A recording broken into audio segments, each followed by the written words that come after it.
I think we should just do a little segment here and getting to know you, John Brodin, realty expert, a little bit better. How do you think? Is that okay? That sounds fun to me.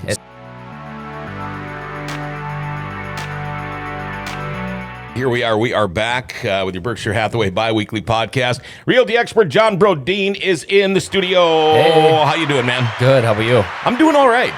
You know, I think we have done this with almost every other realtor, but we haven't done it with you. And I don't know what your thoughts on this are, but I think we should just do a little segment here and getting to know you, John Brodin, realty expert, a little bit better. How do you think? Is that okay? That sounds fun to me. It's So Friday, I'm going to ask you all these questions. Are you going to answer them real, like truthfully? Of course. Okay. All right. First off, how are you? How's the family and everything? Yeah, we're doing good. Oh, my daughter's sick again. She seems to be sick every few days. Yeah.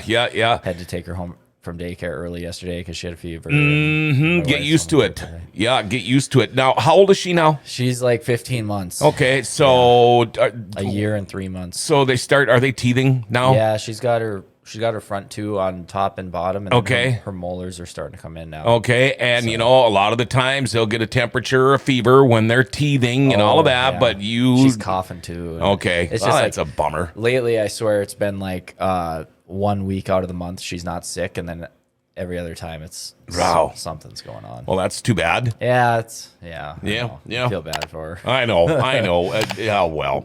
How long have you been a realtor? So this is my 10th year in the business. I started in 2014 when I was 21. Okay, so did you do you have a college education? No, I don't have a college degree. I went to UND for 1 year. Okay. And kind of had no real idea what I wanted to major in, what I wanted to do. Like a lot of students. Yeah, and I kind of felt I'm not the best student either, but I was getting by, but I had I didn't have a direction. Yeah, and then I had learned about the career of being a real estate agent, and I initially became interested in real estate investing, and that's kind of how I started consuming a lot of content about real estate investing in business and stuff like that. Then I learned about the career of being a real estate agent, started looking into what you had to do to become a real estate agent. Found out that at the time all you had to do was do the pre-licensure education. So I did that through UND. And then once you finish your pre-licensure education, you are able to take the state and national exams. So I went and took those. Didn't pass both of them my first try. Which is pretty common, isn't it? Yeah. Yep. It's a pretty difficult test, and I've heard it's gotten harder too as time's gone on. Oh. But I passed. I got these practice tests online, and I passed. So the practice test said I could pick the state and for which I'm taking the test in. Okay. So I was doing really good on the practice test, but I realized when I was taking the exam, when I got to the state portion, that all those practice tests were just on the national portion. The state portion I was not prepared for, so I had to retake the state portion. Every state's different, I suppose. Every state's different. Sure. So I had to study up on that again, take it a second time, got it the second time. So. Well, now, I know so many people, and you say you did a year of college and you really didn't know what you wanted to do. We actually have a guy that's a co-host of one of our shows here, got a 4-year music degree. Yeah. And he has nothing to do with music. I guess, what do you do with that? Be a music teacher? Well, yeah. I mean, which a lot of people would like to do. I mean, I loved my music teacher, but he's not doing it now. And my point is I don't know if he's still paying off student loans or any of that kind of stuff, but he's not using education, and we hear that all the time. Yeah. People go to school for one thing, and they're not doing that for a job.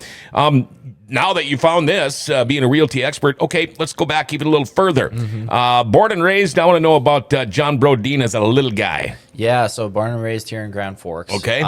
So my dad he was a teacher for 30 years at Valley Middle School. And then, he is kind of semi-retired, but he works in the service department at Rydell's. Oh, okay. And then my mom was a social worker, and then she became a counselor for a nonprofit. So she still does that. She was working for social services for abuse, neglect. Oh, sure. I think that was either before I was born or when I was pretty little, and then she switched over to doing counseling. Oh, okay. Yeah. Northline Christian Counseling Center is where she works. Oh, All right. Yeah. Central or Red River? I went to Red River. Oh, you did? So Okay. I went to Riverside Christian School for elementary school, and then went to Schrader for middle school, and then Red River for high school. Okay. Okay. We talked a little bit about college. Were you a good student?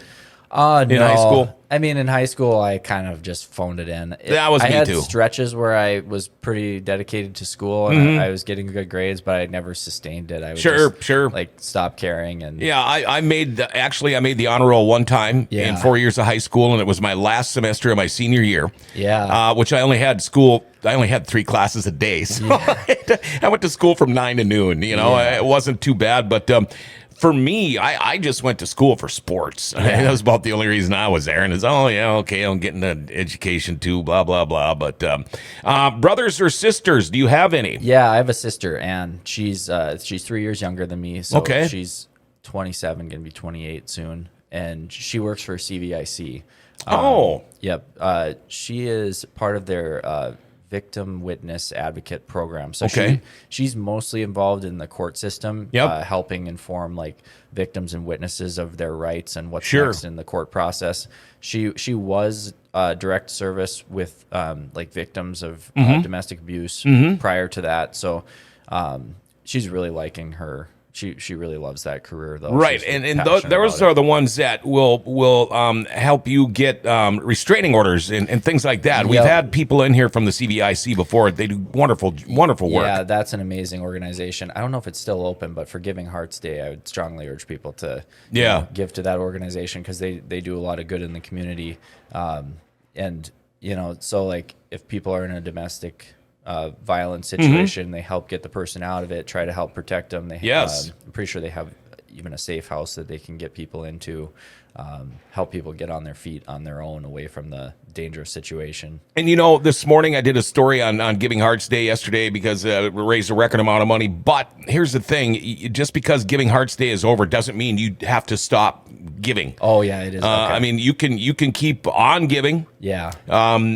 Year round. Yeah. That's a thing. You can still give and put it on the taxes. Yeah, they rely heavily. The community does a wonderful job of supporting them. It's always pretty amazing. I went to their fundraiser breakfast that was this year. I think it was during the summer sometime. And yeah, you see like how much different members of the community give to that organization. It's pretty awesome. Right. Now, is your sister married with children or any of that stuff? She's engaged. Yep, Okay. yep. Okay. So you're not John Brodeen an uncle yet? No, I'm not an uncle yet. Okay. My daughter Dylan's the only grandchild. Okay. So Okay. we're loving that. My wife has a brother. He lives out in Portland, Oregon. Okay.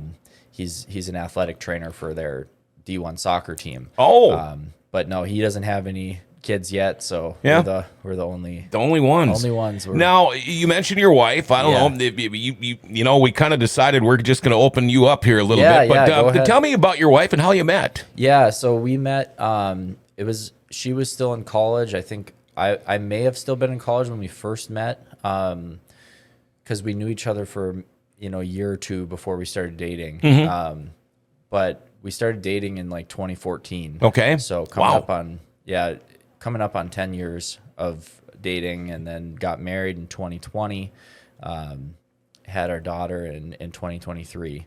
So yeah, we've been together for a long time. So she was in college. She was she was in her undergrad when we first met. She ran track at UND. Oh, okay. She was in college for probably the first. I think she started working she works at the University Counseling Center. She's the associate director of the University Counseling Center now. Okay. But she started off there as like an addiction counselor, and she's dual licensed, so she does addiction counseling and mental health counseling. And that's for like this. It's the students and faculty. It's available to them there at UND. Sure.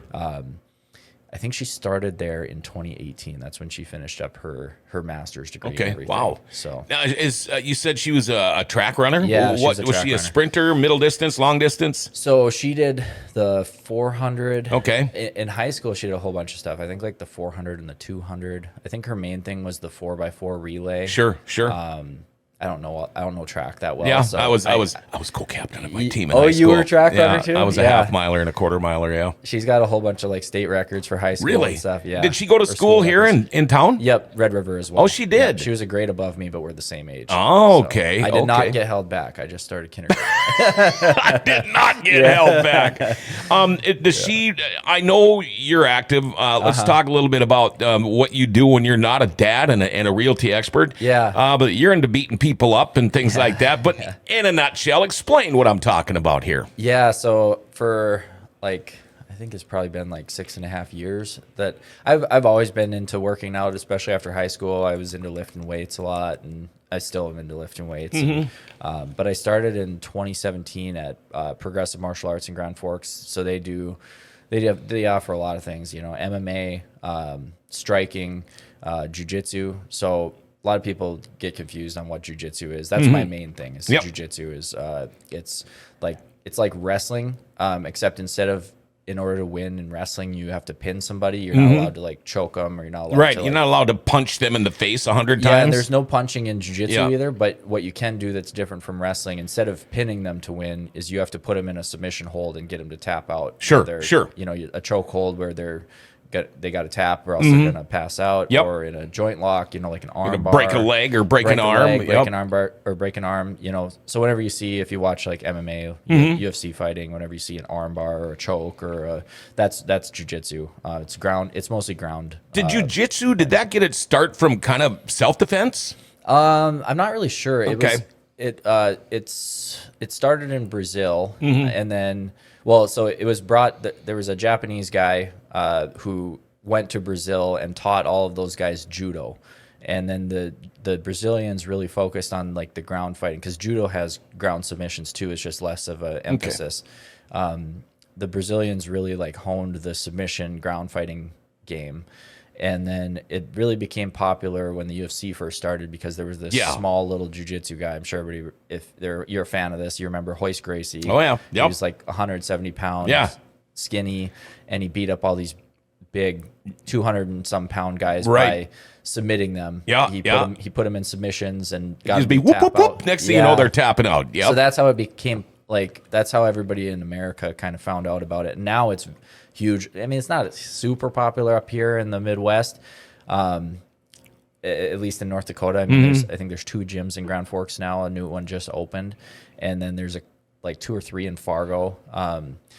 But it's gained popularity pretty massively in the United States, because, the nice thing is you're not getting, head trauma from it. Right.